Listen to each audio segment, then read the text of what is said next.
Today's lesson is inspired by Matthew chapter 22, verses 37 through 39, which read, "Love the Lord your God with all your heart and all your soul and with all your mind. This is the first and greatest commandment, and the second is like it. Love your neighbor as yourself." Again, that's Matthew chapter 22, verses 37 through 39. One day, a few years ago, I was scrolling through social media on my phone, like I do almost every day, and I discovered a fascinating short story called The Egg by Andy Weir. It was so profound, I thought I'd share the idea with you today. In this story, a man dies in a car crash and meets a being who acknowledges being God, a parent-like figure who narrates the story. Upon realizing that he has died, the man's first concern is for his family, which impresses God. They continue to talk about where they are, and God tells him that he will be recycled. The man comments that if he is reincarnated, he will become a baby, a blank slate, and everything he has learned and experienced will be wasted. But God explains that that isn't true. The man has been reincarnated many times before, and he has accumulated knowledge and experience from each life. But the human brain can only handle a small fraction of that knowledge. He said, it's like dipping your finger into a glass of water to see if it's hot or cold. You put a tiny part of yourself into the glass, and you gain all of the experiences that that tiny part of you had. God continues to explain to the man that if he stayed between lives long enough, he'd begin to remember the incredible vastness of his consciousness and the depth of his experiences, but that isn't necessary at the moment. God then informs him that he'll be reincarnated as a Chinese peasant girl in the year 540. Confused, the man realizes he's being sent to the past. God then explains that it seems that way, but it's just a human perception. Things really work differently. With this, it dawns on the man that it's possible for him to have interacted with other incarnations of himself. God tells him that it happens all the time, and since each incarnation is only aware of its individual presence, no one even realizes that it's happening. God goes on to explain that the purpose of this cycle of reincarnation is for him to mature and grow. The man reiterates, "You mean for us, humanity, to grow, right?" God replies, "No, just you. All of this was created for you." God goes on to explain that to the man that the entire universe is just the two of them. All human beings who have ever lived and will ever live are different incarnations of the man who just died. The man asks about being Abraham Lincoln, Adolf Hitler, and Jesus. God confirms that yes, he is those people, and he's also John Wilkes Booth, and every Holocaust victim, and every person who followed Jesus. God in this story is revealed as one of many similar God beings, and that the man too will someday be one of them. This entire universe was created just for him. God goes on, every time you victimize someone, you were victimizing yourself. Every act of kindness you've done to yourself. And every happy or sad moment ever experienced by any human was or will be experienced by you. Once the man has lived every human life ever, he will be ready to be born as a God in his own right. The universe that the man perceives is simply an egg.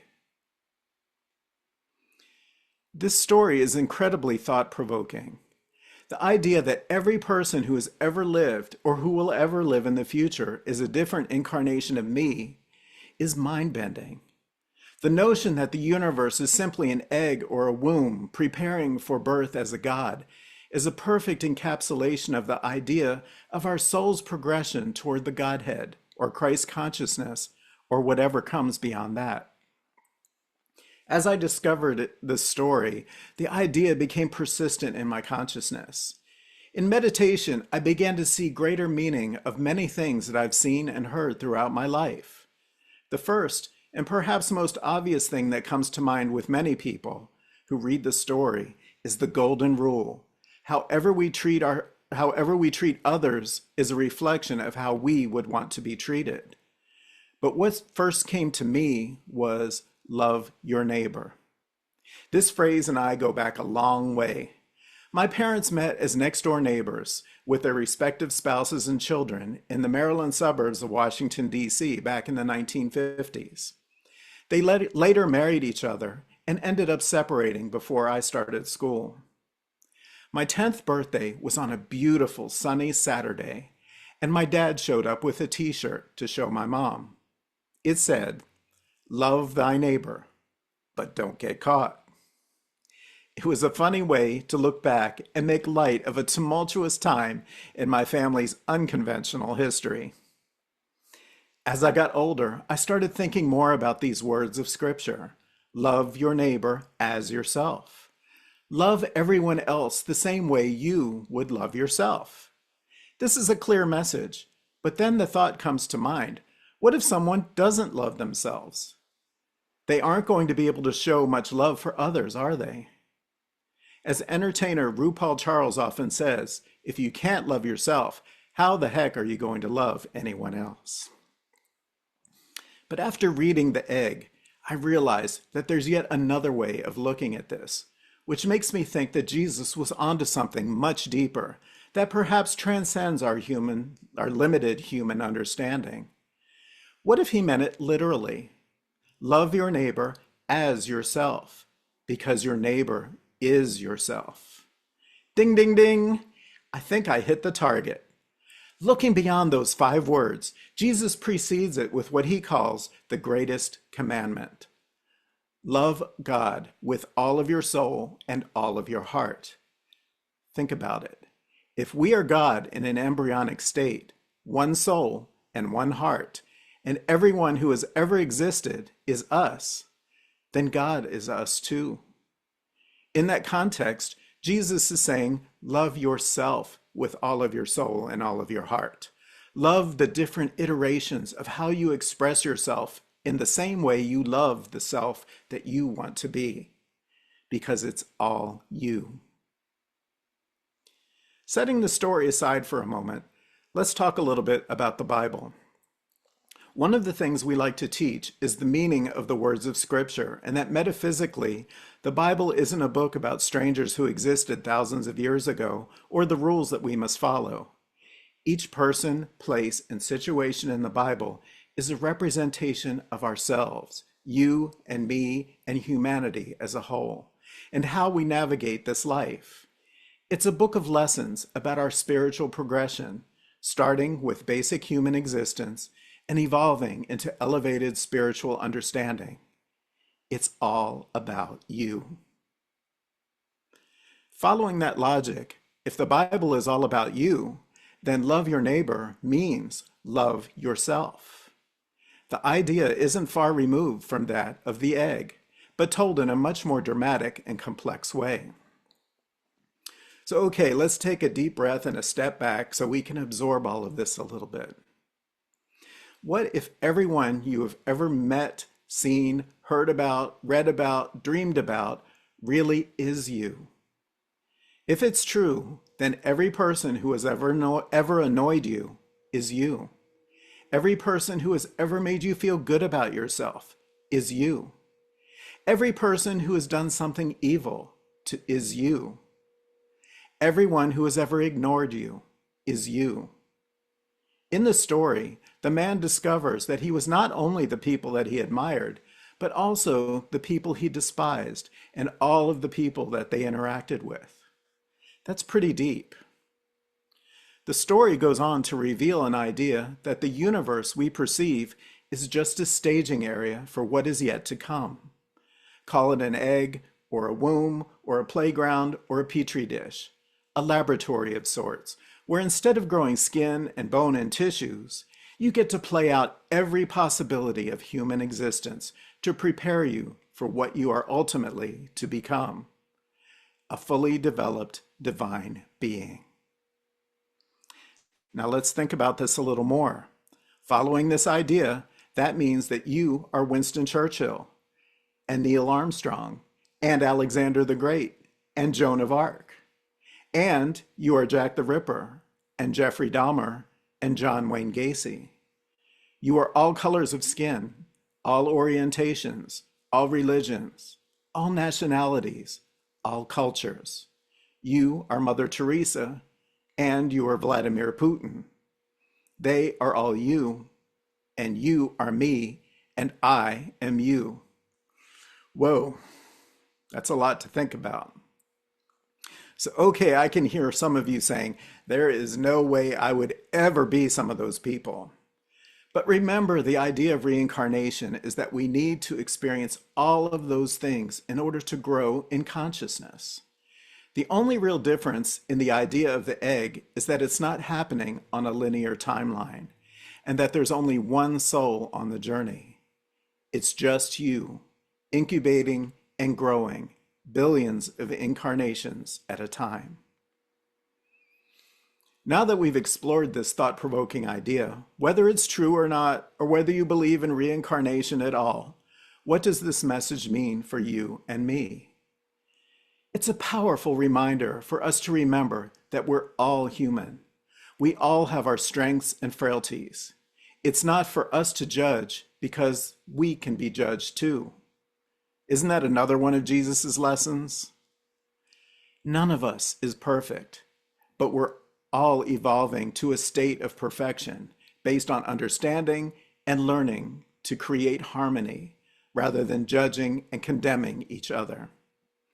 It's our charge to love one another, regardless of our differences or how we behave, even the people we dislike the most. And that can be a hard pill to swallow, but it's a powerful remedy for the ills of our society. Here's an example of something we see in daily life. It's not uncommon for some people who've spent their life working so hard to earn a fortune to perceive that those living in poverty are somehow not doing as much as they could be doing, or are taking advantage of the system. My family has been on both sides of that equation.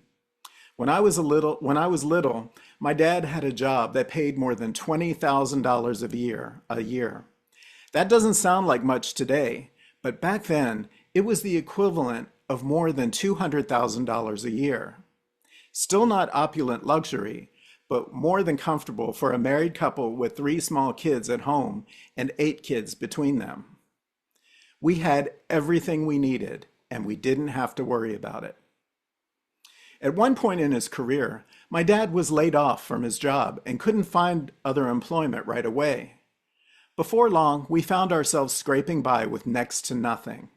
We wore clothes until they had holes in them so we could save money for other necessities. We received food stamps and Medicaid, and thank goodness we did. Because of the love of neighbors like you and the contributions they made through community tithing, what we refer to as taxes, we were able to eat reasonable meals and be cared for until my dad was able to get a new job and things began to turn around. And now we pay that opportunity forward for others through the taxes we now pay as adults. There were times when we had steak at least once a week, and we had times when our meals were stretched with a lot of rice and canned green beans. Even in adult life, there have been times where I've squeaked by from paycheck to paycheck, and there have been times I've had prosperity beyond my wildest expectations. The lesson is that things can always be different, and we can survive and thrive in our circumstances, whatever they happen to be. And we can find happiness despite what's going on in our life. I can't judge people who've been prosperous because I've been there. I can't condemn those who are in need because I've been there too. When we're in a specific situation, it becomes easy to see the contrasts in people who think differently or act differently from us. It then becomes easier to project our expectations and preferences and desires on people who aren't in our situation, which can blind us from recognizing their humanity. And then sometimes we find ourselves on the other side of our own judgment and condemnation. And there isn't a thing that we can do about it except stand strong and try to understand. And that's how we grow. That's how we learn to express love for our fellow humanity, the good, the bad, and the ugly, because it's all a reflection of ourselves. As humans, it's so easy to separate each other by focusing on our differences while ignoring the similarities.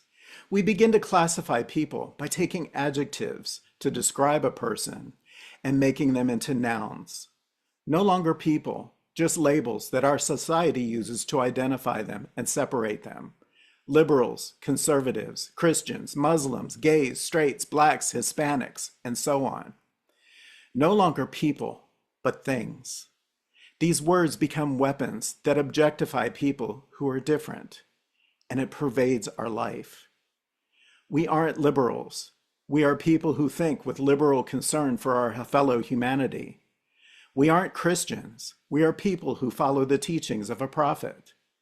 We aren't Hispanics. We are people who come from Spanish-speaking cultures. And one thing is common in all of these. We are people. As you can see, words can be powerful. Since this is June, when we honor Pride Month, let's look at another word, homophobia.